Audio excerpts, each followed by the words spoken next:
முதல் வாசகம். மண்ணுலகில் வாழ்வோர்க்கு தொல்லை கொடுத்த இரு சாட்சிகள். திருத்தூதர் யோவான் எழுதிய திருவழிப்பாட்டிலிருந்து வாசகம். அதிகாரம் 11, இறைவசனங்கள் 4 முதல் 12 முடிய. சகோதர சகோதரிகளே, மண்ணுலகின் ஆண்டவர் திருமுன் நிற்கும் 2 ஒலிவ மரங்களும் 2 விளக்கு தண்டுகளுமே அந்த இரு சாட்சிகள். யாராவது அவர்களுக்கு தீங்கு இழைக்க விரும்பினால் அவர்களது வாயிலிருந்து தீ கிளம்பி அந்த பகைவர்களை சுட்டெரித்துவிடும். அவர்களுக்கு தீங்கு இழைக்க விரும்புவோர் இவ்வாறு கொல்லப்படுவது உறுதி. தாங்கள் இறைவாக்கு உரைக்கும் காலத்தில் மழை பொழியாதவாறு வானத்தை அழைத்துவிட அவர்களுக்கு அதிகாரம் உண்டு. தாங்கள் விரும்பும் பொழுதெல்லாம் தண்ணீரை இரத்தமாக மாற்றவும் மண்ணுலகை எல்லா வகை பாதைகளாலும் தாக்கவும் அவர்களுக்கு அதிகாரம் உண்டு. அவர்கள் சான்று பகர்ந்து முடித்த பின் படுகுழியிலிருந்து வெளியே வரும் விலங்கு அவர்களோடு போர் தொடுத்து அவர்களை வென்று கொன்றுவிடும். சோதோம் எனவும் எகிப்து எனவும் உருவகமாய் அழைக்கப்படும் அம்மாநகரின் தெருக்களில் அவர்களுடைய பிணங்கள் கிடக்கும். அங்கேதான் அவர்களின் ஆண்டவர் சிலுவையில் அறையப்பட்டார். பல்வேறு மக்களினத்தார், குலத்தினர், மொழியினர், நாட்டினர் 3½ நாள் அவர்களுடைய பிணங்கள் அங்கு கிடக்க காண்பார்கள். அவற்றை அடக்கம் செய்ய விடமாட்டார்கள். மண்ணுலகில் வாழ்வோர் அவற்றை குறித்து மிகவே மகிழ்ந்து திளைப்பர். ஒருவருக்கு ஒருவர் அன்பளிப்புகள் வழங்கிக் கொள்வர். ஏனெனில் இந்த 2 இறைவாக்கினரும் மண்ணுலகில் வாழ்வோருக்கு தொல்லை கொடுத்திருந்தனர். அந்த 3½ நாட்களுக்கு பின் கடவுளிடமிருந்து வந்த உயிர் மூச்சு அவர்களுள் நுழைந்ததும் அவர்கள் எழுந்து நின்றார்கள். அதை பார்த்தவர்களை பேரச்சம் ஆட்கொண்டது. அப்பொழுது விண்ணகத்திலிருந்து எழுந்த ஓர் உரத்த குரல், இவ்விடத்திற்கு ஏறி வாருங்கள் என்று தங்களுக்கு சொன்னதை அந்த இறைவாக்கினர்கள் இருவரும் கேட்டார்கள். அவர்களுடைய பகைவர்கள் பார்த்து கொண்டிருக்க அவர்கள் மேகத்தின் மீது விண்ணகத்துக்கு சென்றார்கள். இது ஆண்டவரின் அருள்வாக்கு. இறைவா, உமக்கு நன்றி. பதிலுரை பாடல். என் பாறையாகிய ஆண்டவர் போற்றி போற்றி. என் பாறையாகிய ஆண்டவர் போற்றி போற்றி. போரிட என் கைகளுக்கு பயிற்சி அளிப்பவர் அவரே.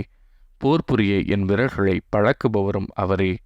என் பாறையாகிய ஆண்டவர் போற்றி போற்றி. என் கற்பாரையும் கோட்டையும் அவரே. எனக்கு பாதுகாப்பாளரும் மீட்பரும் அவரே. என் கீழையமும் புகழிடமும் அவரே. மக்களினத்தாரை எனக்கு கீழ்ப்படுத்துபவர் அவரே. என் பாறையாகிய ஆண்டவர் போற்றி போற்றி. இறைவா, நான் உமக்கு புதியதொரு பாடல் பாடுவேன். 10 நரம்பு வீணையால் உமக்கு புகழ் பாடுவேன். என் பாறையாகிய ஆண்டவர் போற்றி போற்றி. அரசர்களுக்கு வெற்றி அளிப்பவர் நீரே. உம் ஊழியர் தாவீதை கொடிய வாளினின்று தப்புவித்தவரும் நீரே. என் பாறையாகிய ஆண்டவர் போற்றி போற்றி. நற்செய்தி வாசகம். அவர் இறந்தோரின் கடவுள் அல்ல, மாறாக வாழ்வோரின் கடவுள். லூக்கா எழுதிய தூய நற்செய்தியிலிருந்து வாசகம். அதிகாரம் 20, இறைவசனங்கள் 27 முதல் 40 முடிய. அக்காலத்தில் உயிர்த்தெழுதலை மறுக்கும் சில சதுசேயர் இயேசுவை அணுகி, போதகரே, மணமான ஒருவர் மகப்பேறின்றி இறந்து போனால் அவர் மனைவியை கொழுந்தனே மனைவியாக ஏற்றுக்கொண்டு தம் சகோதரருக்கு வழிமரபு உருவாக்க வேண்டும் என்று மோசே எழுதி வைத்துள்ளார். இங்கு சகோதரர் 7 இருந்தனர். மூத்தவர் ஒரு பெண்ணை மணந்து மகப்பேறின்றி இறந்தார். 2ஆம் 3ஆம் சகோதரர்களும் அவரை மணந்தனர். இவ்வாறே 7 மகப்பேறின்றி இறந்தனர். கடைசியாக அப்பெண்ணும் இறந்தார். அப்படியானால் உயிர்த்தெழும்போது அவர் அவர்களுள் யாருக்கு மனைவி ஆவார்? ஏனெனில் 7 அவரை மனைவியாக கொண்டிருந்தனரே என்று கேட்டனர். அதற்கு இயேசு அவர்களிடம், இக்கால வாழ்வில் மக்கள் திருமணம் செய்து கொள்கின்றனர். ஆனால் வருங்கால வாழ்வை பெற தகுதி பெற்ற யாரும் இறந்து உயிர்த்தெழும்போது திருமணம் செய்து கொள்வதில்லை.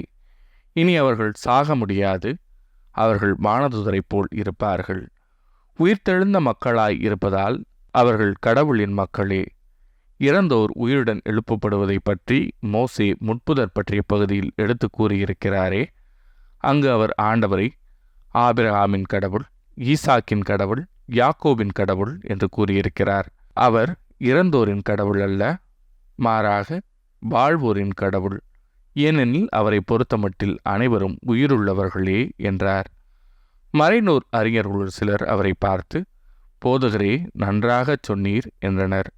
அதன்பின் அவர்கள் அவரிடம் எதையும் கேட்க துணியவில்லை. இது ஆண்டவரின் அருள்வாக்கு. கிறிஸ்துவே, உமக்கு புகழ்.